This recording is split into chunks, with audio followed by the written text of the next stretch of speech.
হাসানে বসরি রহমাতুল্লাহ আলাইহি তার দরবারে এক আল্লাহ তাআলার বান্দি মহিলা গেছেন। মহিলা গিয়ে বলতেছে, হুজুর আমার মেয়েটা অনেক দিন হয় মারা গেল, আমার মেয়ে কবরে কেমন আছে আমি একটুও জানি না। যদি এমন কোন আমল বলতেন যে আমলের মাধ্যমে আমি আমার মেয়ের কবরের হালাতটা জানতে পারতাম।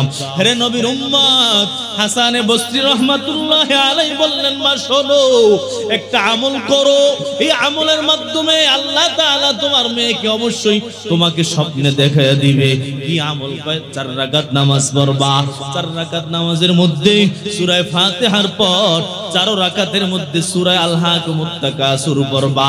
4 রাকাতে ফাতিহা পড়বা, ফাতিহার পরে সূরা তাকাসুর পড়বা, দুরূদ শরীফ পড়বা, পবিত্র বিছনার মধ্যে দুরূদ পড়তে পড়তে ঘুমায়া যাবা। আল্লাহ তোমাকে স্বপ্নের মাধ্যমে দেখায় দিবেন। ওই মহিলা আমল করা শুরু করে দিল। আমল করার পর ঠিকই তার মেয়েকে স্বপ্নে দেখলো, কিন্তু স্বপ্নে বড় খারাপ অবস্থা দেখলো। তার মেয়েকে জাহান্নামের মধ্যে দেখলো। ও পর্দার অন্তরালের মা, ওই মহিলা দেখতেছেন তার মেয়েটা ওই জাহান্নামের মধ্যে শিকল দ্বারা বাঁধা, আগুন ধাউ ধাউ করে জ্বলতেছে। ঘুম ভাঙ্গার পর হাসানে বসরি রাহমাতুল্লাহ আলাইহির কাছে আসলো। আয়েশা বলতেছে, হুজুর আপনি যে আমল বলছেন, আমলের মাধ্যমে আমি আমার সন্তানটাকে দেখছি, কিন্তু তার হালাতটা বড় খারাপ, তার কবরের মধ্যে আযাব দেখলাম। এমন কোন আমল বলেন যে আমলের দ্বারা আমার মেয়ের কবরটা জান্নাত হয়ে যায়। হাসানে বসরি রাহমাতুল্লাহ আলাইহি বললেন, কোরআন তেলাওয়াত করো, জিকির করো, দান সদকা করো, আল্লাহ মাফ করবেন। এর কিছুদিন যাওয়ার পর হাসানে বসরি রাহমাতুল্লাহ আলাইহি স্বপ্নে দেখলেন বড় একটা জান্নাত, বড় বাগবাগিচা, বড় বাগান। ওই জায়গার মধ্যে বড় অনেকগুলো মানুষ দেখা যায়, জান্নাত। এর মধ্যে একজন সুন্দরী নারী বসা। ওই নারী হাসানে বসরি রাহমাতুল্লাহ আলাইহিকে দেখা ডাক দিয়েছেন, হুজুর এদিকে আপনি আসেন, আপনার সাথে কথা আছে। ডাকার পর হাসান বসরিকে জিজ্ঞাসা করেন, আপনি আমাকে চেনেননি? হাসানে বসরি বলে, না না না, আমি আপনাকে চিনি না। ওই মেয়েটা বলতেছে, হুজুর আমি ওই মেয়ে, আমার মা আপনার কাছে গিয়েছিল আমার হালাত দেখার জন্য। হাসানে বসরি বলেন, তোমার মা তো বলল তোমার হালাত বড় খারাপ, তোমার কবরের মধ্যে আযাব, কিন্তু এখন তো দেখা যায় তোমার কবর বড় ভালো, তুমি তো জান্নাতের মধ্যে আছো, কারণটা কি? ওই মেয়েটা বলতেছে, হুজুর আমার মা যেটা বলছে সেটাও সত্য, আপনি যেটা দেখতেছেন জান্নাত সেটাও সত্য। আসল কারণ কি? কারণ হলো আমরা কবরে ছিলাম, আযাব হইতেছিল। কোথা থেকে এক আল্লাহর বান্দা আসলো, কবরের পাশে আইসা দুরূদ শরীফ পড়লো। দুরূদের বরকতে আমাদের 70,000 জাহান্নামীকে আল্লাহ মাফ করে দিল। ইয়া ইলাহি মুঝসে মুঝকো দূর কর, ताके देखो मुझ में तुझको एक नजर, या इलाही तू मेरा गफ्फार है, या इलाही तू मेरा सत्तार है। अला उखबिरुकुम बिअफदल मिन दरजतिस सियामी वस्सलाति वस्सदका। হে আমার সাহাবায়ে কেরাম, তোমাদের কি আমি এমন একটা আমলের কথা বলবো না যে আমলের ফজিলত তোমরা দুনিয়ায় যত নামাজ পড়ো এই নামাজের চেয়ে আল্লাহর কাছে অনেক বেশি, যত রোজা রাখো এই রোজার চেয়ে অনেক বেশি, তোমরা যে যাকাত দাও, দান সদকা করো, এর চেয়ে বড় ফজিলতের একটা আমল কি আমি তোমাদেরকে বলবো না? সাহাবায়ে কেরাম বলেন, পয়গম্বর অবশ্যই আপনি বলবেন, আমরা শুনতে চাই। নবী বলে, আমার সাহাবায়ে কেরাম শোনো, ইসলাহু যাতিল বাইন, সেই আমলটা হলো দুইজনের মাঝে যদি দ্বন্দ্ব থাকে, তুমি যদি দ্বন্দ্বটা দেখো, ওই দ্বন্দ্বটা যদি বন্ধ করে দাও, দ্বন্দ্বটাকে যদি মিটাইয়া দাও, এই দ্বন্দ্ব সমাধান করা, দুইজনের মাঝে সমস্যার সমাধান করা, এইটার নেকি। যত নামাজ পড়বা, একজনে রাত্রে দাঁড়ায়া দাঁড়ায়া তাহাজ্জুদ পড়লো, আর একজনে লক্ষ লক্ষ কোটি কোটি টাকা দান করলো, আর একজনে ওই যে মাসকে মাস রোজা রাখতে থাকলো। আমার নবী বলেন, মাসকে মাস রোজা রাইখা যেই সওয়াব পাইবো, মাসকে মাস তাহাজ্জুদ পড়া যেই সওয়াব পাইবো, লক্ষ কোটি টাকা দান কইরা যেই সওয়াব পাইবো, একজন মানুষ যদি দুইজনের দ্বন্দ্ব মিটাইয়া দেয়, তার আমলনামা এর চেয়ে বেশি নেকি আল্লাহ লিখে দেয়। অথচ আমাদের হালাত কি? আমাদের হালাত হলো দুইজনে যদি দ্বন্দ্ব লাগে আমরা তাদের মধ্যে আরো দ্বন্দ্ব বেশি করে লাগাইয়া দেই, চেষ্টা করলে বন্ধ করতে পারি, আমরা বন্ধ করার দ্বারে কাছেও নাই। আমার নবী বলেন ওয়াফাসাদু যাতিল বাইনি হিয়াল হালিকা। ও দুনিয়ার উম্মত শোনো, আমার নবী বলছেন দুইজনের মাঝে যদি দ্বন্দ্ব হয়, স্বামী যদি স্ত্রীর সাথে দ্বন্দ্ব করো, স্ত্রী যদি স্বামীর সাথে দ্বন্দ্ব করো, আল্লাহর কসম ভালো করে শোনো, আমার নবী বলতেছেন দুইজনের মাঝে যদি দ্বন্দ্ব হয়, এই দ্বন্দ্বের কারণে তোমাদের আমলনামায় একটা নেকি আর বাকি থাকবে না। যত নামাজ পড়ছো সব নামাজের নেকি বাদ। ঝগড়া করার কারণে কিয়ামতের ময়দানে কোনো নামাজের সওয়াব পাবা না। ঝগড়া করার কারণে যত পর্দা কইরা যত নেকি করলা রে মা গো, আল্লাহর কসম যত লাইনের নেকি অর্জন করছো, কোরআন তেলাওয়াত করে নেকি অর্জন করলা, যাকাত দিয়া নেকি অর্জন করলা, তালিম করার মাধ্যমে নেকি অর্জন করলা, কিন্তু ঝগড়া তুমি বন্ধ করো নাই। স্বামীর সাথে এখনো ঝগড়া করো, ওই যে শাশুড়ির সাথে এখনো ঝগড়া করো, শাশুড়ি আপনি পুত্র বউয়ের সাথে ঝগড়া করেন, স্বামী আপনি স্ত্রীর সাথে ঝগড়া করেন, অথবা ভাই ভাইয়ের দ্বন্দ্ব। ও নবীর উম্মত, আল্লাহর কসম নবীর হাদিস কিন্তু মিথ্যা নয়। আমার নবী বলছেন ওয়াফাসাদু যাতিল বাইন, দুইজনের মাঝের দ্বন্দ্ব হিয়াল হালিকা। কয় মাথা মুন্ডায়া দেয় কেমনে? কয় হালেকা মানে মুন্ডায়া দেয়। মুন্ডায়া দেয় কেমনে? কয় মাথার চুল যেমন সাইসা ফেলাইলে মাথা মুন্ডানো হয়ে যায়, মাথা মুন্ডানোর পর একটা চুলও মাথার মধ্যে থাকে না। তদ্রূপ যদি দুইজনে ঝগড়া করো, আল্লাহর কসম তোমাদের আমলনামায় একটা নেকিও থাকবে না। এই জন্য আমাদের এই ঝগড়া আসলে লাগে কেন? এখন কথা হলো লাগবে কেন ঝগড়া? লাগার কারণ হলো নবীর উম্মত, আল্লাহ তাআলা দুনিয়ায় যত মানুষ বানাইছেন, একজন মানুষের চেহারা কিন্তু আরেকজন মানুষের সাথে মিলে না। একজনের আঙ্গুলের ছাপ আরেকজনের আঙ্গুলের সাথে মেলে না। বায়োমেট্রিক পদ্ধতি, এই যে আঙ্গুলে কয়েকটা রেখা আল্লাহ রাব্বুল আলামিন বানাইছেন, এমন ভাবে বানাইছেন একজনের রেখা আরেকজনের সাথে কোনোদিন মেলে না। এর নবীর উম্মত, একজনের চেহারা আরেকজনের সাথে কোনোদিন মেলে না। আমার আল্লাহ এত বড় ক্ষমতাধর, এত কোটি হাজার মিলিয়ন বিলিয়ন হিসাব ছাড়া মানুষ আল্লাহ দুনিয়া থেকে বানাইলেন, একজন মানুষের চেহারার সাথে আরেকজনের মিল নাই। এমন যেমনটা সত্য, তদ্রূপ আবার একজনের অন্তরের সাথে আরেকজনের অন্তর মিলবে না। একজনের তবিয়তের সাথে আরেকজনের তবিয়তের কোনোদিন মিল থাকবে না। একজনের একটা পছন্দ আরেকজনের ওইটা বড় অপছন্দ। একজনের একটা পছন্দের খাবার আরেকজনের ওইটা মোটেও পছন্দ হয় না। কারণ হলো আল্লাহ রাব্বুল আলামিন মানুষগুলাকে বানাইছেন এমন, আপনারা যদি 5 ভাই হন, 5 বোন হন, এক বোনের পছন্দ আর এক বোনের পছন্দের সাথে কোনোদিন মিলবে না রে উম্মত।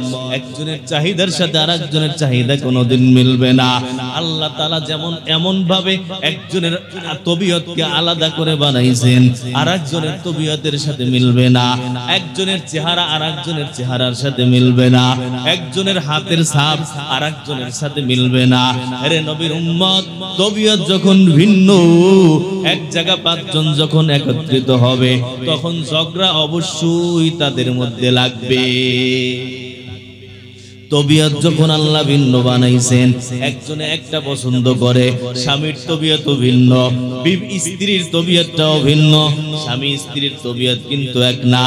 স্ত্রী একটা পছন্দ করে, স্বামী আর একটা পছন্দ করে। এখন তাদের মধ্যে দ্বন্দ্ব লাগাটাই স্বাভাবিক। তবে দ্বন্দ্ব লাগার পর এটা কি নিয়ে বইসা থাকা যাবে না।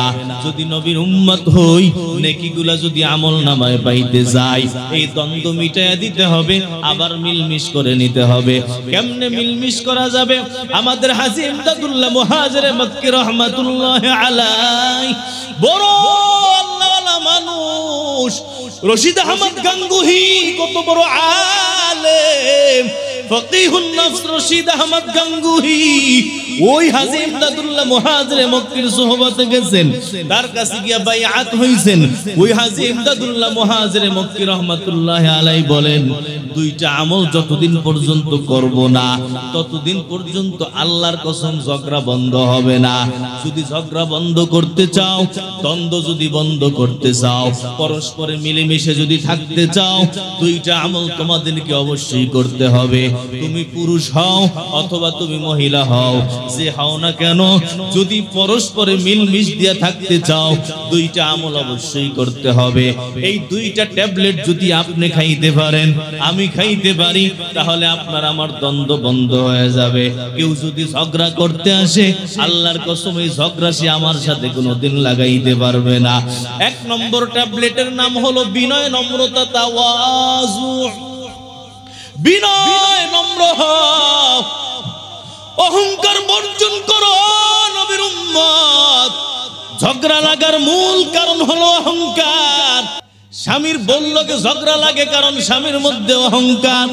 স্ত্রী জামার লগে ঝগড়া করে কারণ হলো বিবির মধ্যে অহংকার। অহংকার যখন আসে রে উম্মত, তখন কেউ কাউকে ছাড় দিতে চায় না, মেজাজ গরম হয়ে যায়, মাথা গরম হয়ে যায়। এর একমাত্র কারণ হলো অহংকার। অহংকার যদি না ছাড়া যায়, আল্লাহর কসম ঝগড়া কোনোদিন বন্ধ হবে না। এই জন্য এক নম্বর ট্যাবলেট, এই ট্যাবলেটের নাম হলো তাওয়াজু বা বিনয়। যত বিনয় নিজের মধ্যে আনবা, তোমার সাথে কারোদিন কোনোদিন কারো দ্বন্দ্ব হবে না। স্ত্রী যদি বিনয়ী হয়, স্বামী যত ঝগড়া করুক, ওই বললকে কোনোদিন সে ঝগড়া লাগাইতে পারবে না। যতই চিল্লাচিল্লি করুক, বিবির মধ্যে যদি বিনয় থাকে রে মা, আল্লাহর কসম তোমার সাথে কেউ কোনোদিন দ্বন্দ্ব লাগাইতে পারবে না। বিনয় হও, নিজের মধ্যে নম্রতা আনো, বিনয়ে ভাব নিয়ে আসো, নিজের দোষ নিজের সামনে আনো যে আমি তো এত এত গুনাহ করেছি, দুনিয়ার মানুষ আমার গুনার কথা জানে না, আমার স্বামী আমার গুনার কথা জানে না, আমার মা আমার গুনার কথা জানে না, আমার ভাই আমার গুনার কথা জানে না, আমার বোন আমার গুনার কথা জানে না। কিন্তু আমার আল্লাহর চোখ তো ফাঁকি দেওয়ার কোনো সম্ভব না। আমার আল্লাহ তো আমার গুনাহ সবকিছু দেখছেন। আমি এত এত অন্যায় কাজ করছি, এত এত গুনাহের কাজ করছি, আমার চেয়ে খারাপ দুনিয়ায় কেউ না। গর্ব সুরাত আদমি ইনসাবুদে আহমদবু জহলোহা মকসাবুদে গর্ব কুওয়াত আদমি ইনসাবুদে আও খারস আদমি বেহতর শুদে আদমিরা আদমিয়ত লাজমাস উদরাগর বুন বাশদ হাই সমাস। এক নম্বর হলো বিনয় নিজের মধ্যে আনো। কয় বিনয় কেমনে আনবা? নিজেকে চেষ্টা কইরা নিজের বিনয় হতে হবে। অন্য কেউ আপনাকে বিনয় বানাই দিতে পারবে না। কোন পীরের দরবারে গেলেন, সে আপনাকে ফু দিলে আপনি বিনয় হবেন, বিষয়টা এমন না। নিজে মেহনত করে করে চেষ্টা করে করে বিনয় হতে হবে। একজন একটা কঠিন কথা কইছে, আপনার মাথা গরম হয়ে যাবে, কিন্তু মাথা গরম করা যাবে না। নিজের পাপ নিজের সামনে ধরতে হবে, আনতে হবে। তাহলে দেখবেন নিজেকে ছোট মনে হবে। এটা মনে করবা যে আমি তো অবশ্যই তার থেকে ছোট, তার কোনো গুনাহ আমার সামনে নাই, কিন্তু আমার গুনাহ আমার সামনে আছে। এই চিন্তা করলে নিজেকে তখন ছোট মনে হয়।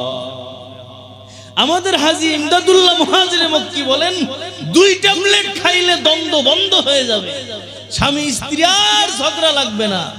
1 নম্বর বিনয়, নিজেকে ছোট মনে করা যে আমি তো আসলে একবারে আল্লাহর নগণ্য এক বান্দা, নগণ্য এক বান্দি, আমার তো কোনো যোগ্যতা নাই।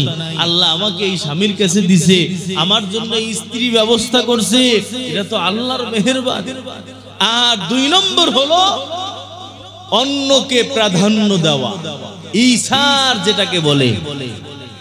আমাদের হাজী সাহেব বলেন, এই দুই ঔষধ যদি কেউ খাইতে পারে ওই সংসারে আর জিন্দেগিতে কোনোদিন দ্বন্দ্ব হবে না, ওই সংসারে কোনোদিন অশান্তি থাকবে না, সবার মধ্যে পরস্পর মিলমিশ মহব্বত তৈরি হবে।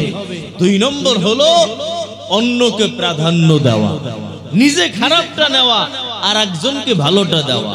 ওয়াহিব্বালিন নাস মা তুহিব্বু লিনাফসিক, আমার নবী বলেন মানুষের জন্য ওইটাই পছন্দ করো যেটা তুমি নিজের জন্য পছন্দ করো। তুমি নিজেকে চাও না যে তোমার সাথে কেউ অহংকার করুক, তুমিও কইরো না। চাও না কেউ তোমার সাথে ঝগড়া করুক, তুমিও কইরো না। চাও না কেউ তোমাকে গালমন্দ করুক, তুমিও কইরো না।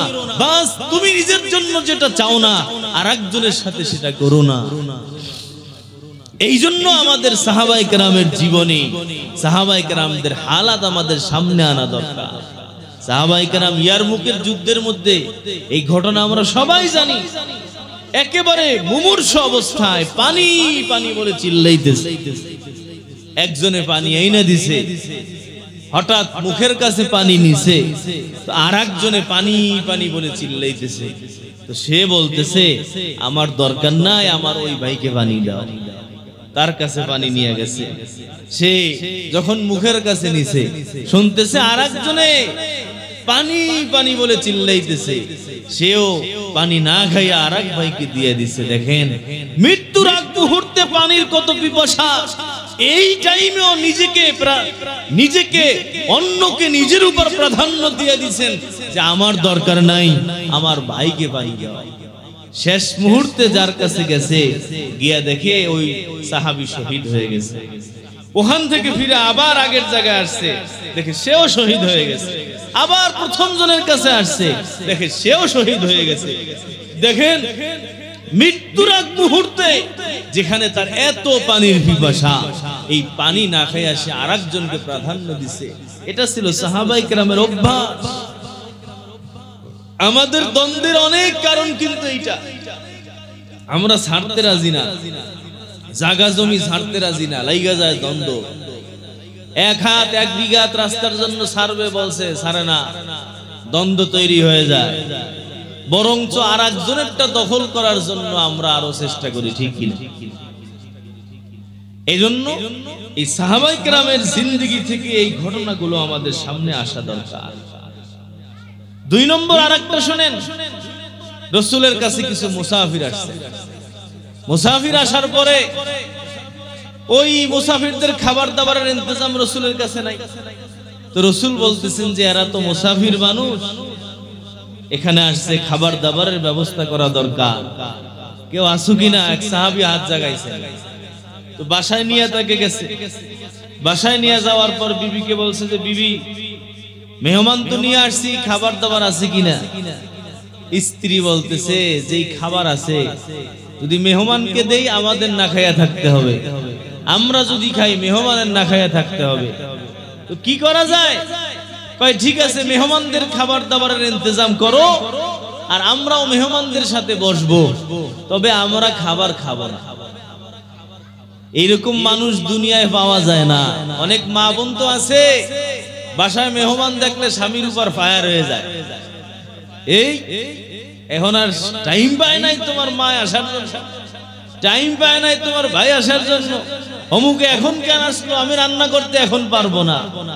আরে দুনিয়ার জন্য অল্প কিছুদিন কষ্ট করেন, আখিরাতের অসীম শান্তি আপনার জন্য অপেক্ষা করতেছে। এই সাহাবীর স্ত্রী তো রাগ হইতে পারতো, সে রাগ হয় নাই। সে কি করছে, তারা স্বামী স্ত্রী দুইজনে মিলে পরামর্শ করছে, খাবারের ইন্তজাম করো, যখন খাবার শুরু হবে তখন আমরা লাইট অফ করে দিব। তো লাইট অফ করে আমরাও আমাদের হাত ওই প্লেটের মধ্যে দিব, মুখ পর্যন্ত হাত উঠাবো, কিন্তু হাতের মধ্যে ভাত থাকবে না। সুবহানাল্লাহ। হাত প্লেটে যাবে, মুখ পর্যন্ত উঠবে, তারা যাতে করে বুঝে যে আমরাও তাদের সাথে খাইতেছি, কিন্তু আমাদের হাতের মধ্যে খাবার থাকবে না। প্রস্থান করব যাতে করে তারা বুঝে যে আমরাও খাইছি। এই এদের হালাত দেখা আল্লাহ কোরআনে আয়াত নাযিল করেছেন, ওয়ায়ুসিরুনা আলা আনফুসিহিম ওয়ালাউ কানা বিহিম খাসাসা।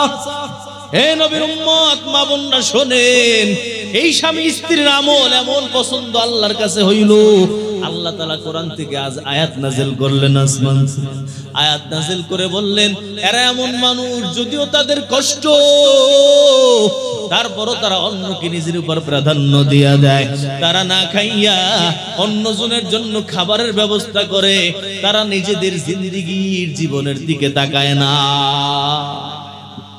এই জন্য দুইটা ঔষধ, এক নম্বর ঔষধ হলো বিনয় নম্রতা, নিজেকে একেবারে ছোট মনে করা।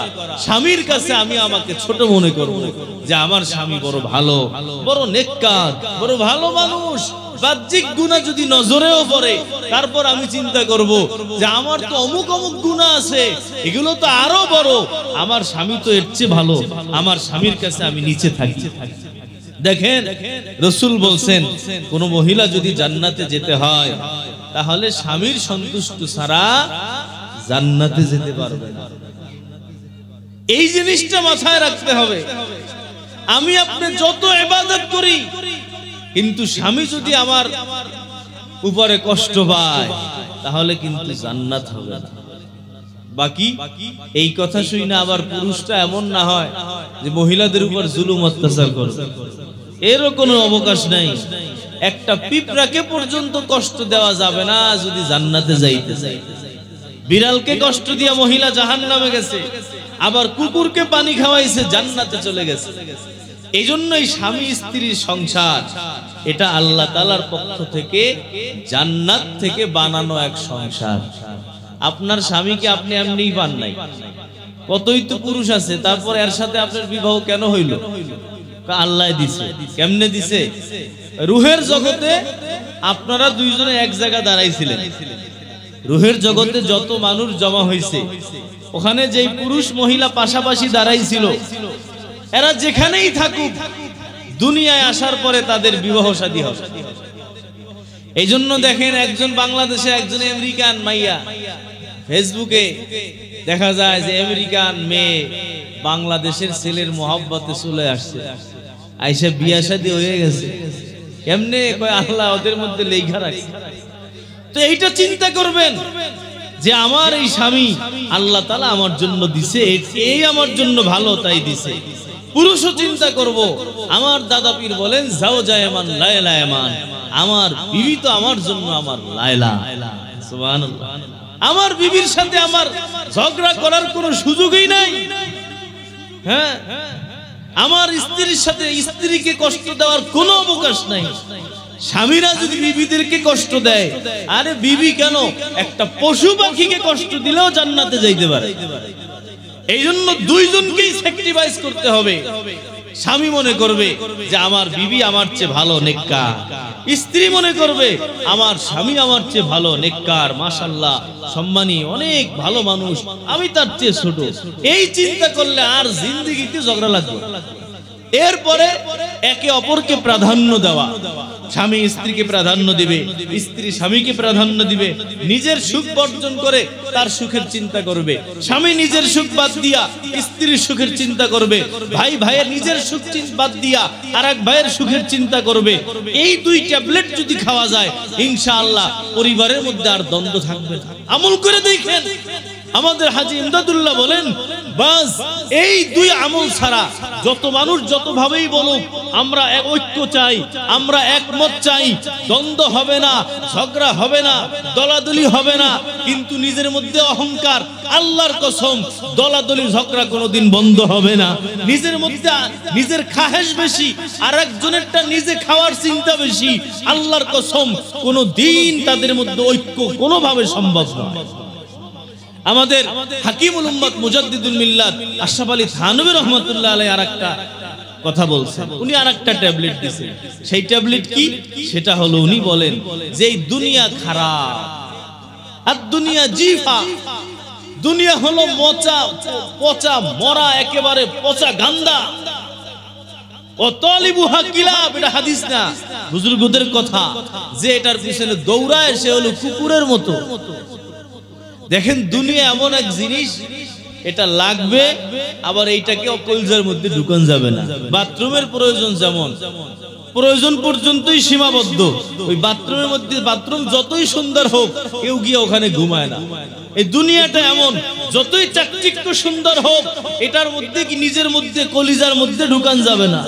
উনি বলেন যে দুনিয়া খারাপ, এই চিন্তা সবার করতে হবে এবং এই চিন্তা থাকবে যে এই দুনিয়ার মানুষ যারা আছে, দুনিয়া যেহেতু খারাপ, মানুষও ভালো হবে না, কেউ আমার সাথে ভালো ব্যবহার করবে না, একজনও ভালো ব্যবহার করবে না, আমার স্বামীও করবে না, আমার স্ত্রীও করবে না। এই চিন্তা মাথায় রাখতে হবে যে সবাই আমার সাথে খারাপ ব্যবহার করবে।